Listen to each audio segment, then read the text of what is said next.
Hello, everybody. Thank you for joining us for today's episode. Today, we're going to talk about the skill of being bored and why it's a really important skill to have, but a skill that I think we have less and less of as time goes on. It's becoming a lost art. Yes. I think a lot of us are good at it as kids, and as adults, we kind of forget how to do it. So, why is it important to learn to be okay with being bored, or learn to do nothing and be okay with that? I think that one of the things that's happened is because of technology and everything that's available right at our fingertips, we don't even give ourselves an opportunity to be bored because we're always scrolling or doing something. We might think that we're bored while we're sitting there doing that, but the reality is while we're doing that, we have all of this information that's coming into our brain, and we have to put zero effort into dealing with boredom, coping with boredom, figuring out what to do. There's just so much information that's being provided to us over and over and over again. And on one hand, that feels entertaining. And on the other hand, I think that there are a lot of reasons why that negatively affects our brain. Yeah, I think that's probably the main culprit, right? Technology and the ease of access. Because there never needs to be a time where you have, space to think. Have you guys ever heard the term, shower thoughts before? No. It's like the random weird thing that people come up with in the shower, right? Like some kind of strange, is a hot dog a sandwich, right? Some kind of strange thought like that. That was a shower thought? A hot dog. I'm sure somebody's shower thought at some point, yeah. But even outside, the weird ones, I think that having that space to think is really important, and we've almost eliminated that because we are never bored. I always think, I have a really good friend who told me this story one time of, he had this long commute to Salt Lake for one of his jobs, and his stereo broke in his car, and he was really upset about that. And at first he hated it, but then eventually it became something he actually kind of liked because he was forced to just think while he drove and just do that and not be distracted by music and podcasts and those things. We did replace his stereo eventually, but during that time, I remember him talking about how that became a valuable time for him and a good thinking time and a good reflection time for him also. That sounds like my lawn mowing experience. I know we've teased me about lawn mowing, but that's kind of what happens, right? It requires enough focus to mow a straight line, but then you can let your mind wander about whatever it is that you're thinking. And you're too cheap to buy headphones. I mean, I have headphones, but... You don't use them? I do, but I find, I don't really listen to... I don't podcast, and I find that a lot of the songs that just pop up on what I'm listening to don't even have words, and it's just, instrumental music, so it allows me to just... Yeah. Besides the occasional ad, because you don't pay for the real Spotify. Dang straight, yeah. I noticed this morning when I was at the gym, I'm like, this is the third ad in a row. What is going on? So annoying. No, but I am very curious about your guys' thoughts on this because as I've had experiences similar where I drive to work. I don't drive that far, but I won't turn on the radio. I won't turn on a podcast. I won't listen to music, and I actually do think that that's beneficial. But that's the argument that we're making with this skill set of being bored: is give yourself time to cognitively think about whatever it is that comes to your mind. It's not that being bored is going to be fun. A skill set that we want to do. It's giving ourselves time to allow our brain to wander. Yeah. I got that right? I think so. Kind of recognizing the importance of giving your brain some space. Right. Well, and, I think there are a lot of benefits to being bored, but I think what you're talking about is leaving the space for your brain to have its own thoughts, right? You have your own thoughts. It's not always just a thought that someone else is implanting in your head. Okay. An image, a video, a song that someone else is implanting in your head. This is the opportunity for your brain to create its own thoughts so that you actually have some of your own thoughts. Something is actually yours, as opposed to just a regurgitation of everything else. Oh, gosh. That makes me question where do my own thoughts go? I think of it I talked about this with clients a lot when we talk about they're trying to solve some problems in their life or figure out some decisions to make. And I'll always ask them okay, well, how much time do you actually spend thinking about this? Not Googling what I should do and all of these kind of things, but just thinking about it.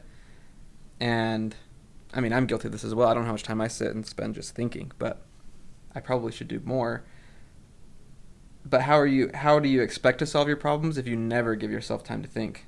Like, how many people wake up, first thing to do is check their phone, get on Facebook or Instagram, turn on a podcast or music while they take a shower, while they're getting ready, doing their morning routine, driving to work with that, being at work, being occupied by work stuff, listening to music or whatever, going home, right? We have like endless opportunities to entertain ourselves with how convenient it is, and not very much time to actually think about what am I going to do about this problem, or how am I going to make this big decision. Right. Well, and I think this brings us to another benefit, which is knowing yourself. If you never spend time alone with yourself, how do you know yourself? How do you know what your thoughts and opinions actually even are?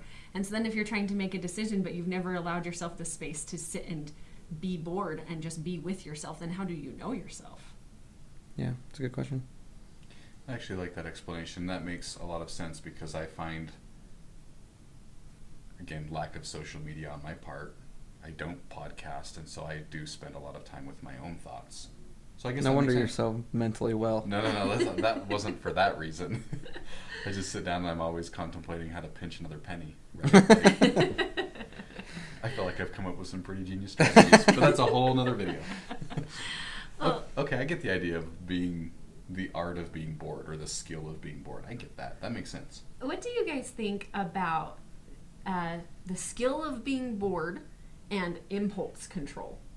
Do you think learning to be bored could actually help you with your impulse control? My gut reaction is for sure. I feel like my attention span has been like so shrunken by all of the YouTube videos I like to watch, or podcasts or whatever.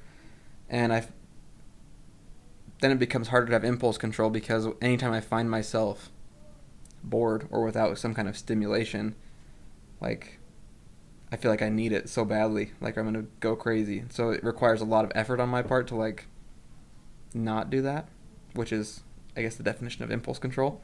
Right? Yeah. I think that if you're sitting and scrolling, it's like dopamine hit after dopamine hit. Like, that's actually what happens with all of these different things that we have because of technology. And so it makes us less able to sit and manage our impulses. We feel like we need a dopamine hit every couple of seconds because it's what our brains have become used to, as opposed to being able to just sit and not have that and be okay with not having that. And I don't think that we realize how much better we could be with our impulse control if we would actually practice sitting with our impulses, not just distracting from them, but just being able to sit with them, just tolerate them. We talk about that all the time in here, being able to sit with things. And if you are always doing something, you're never actually just sitting with something. It makes me think, I did a short about this one time. This is just my own theory, but I think reading is like a really good skill to practice this, because like looking at a page with words on it is like not super stimulating, right? There's no light coming off, there's no colors and images and whatever. It's just words, black and white words on a page. And so it's very low stimulating, and it requires like a lot of focus and attention, like intentionality.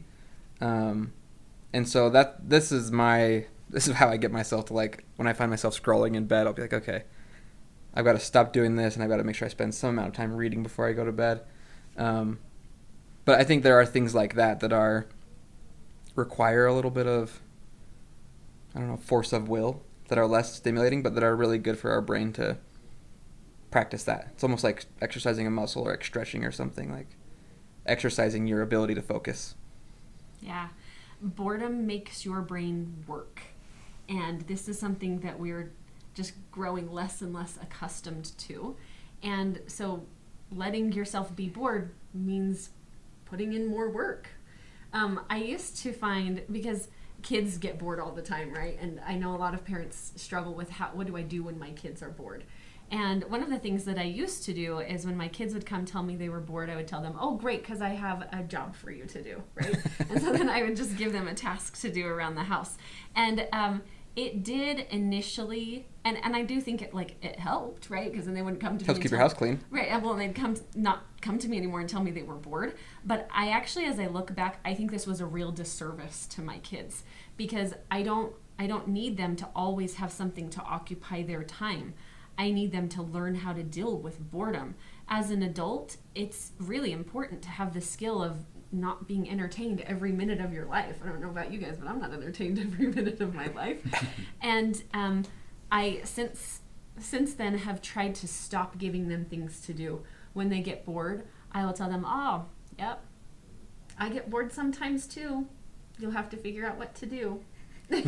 and sort of send them back to their space, which I know is more painful. Like, it's more painful for me, it's more painful for them, but also so good for them, because then their brain has to do the work. They have to sit and think and get to know themselves and learn things like hobbies and have things like an imagination, which we don't do those things when we don't learn to deal with boredom.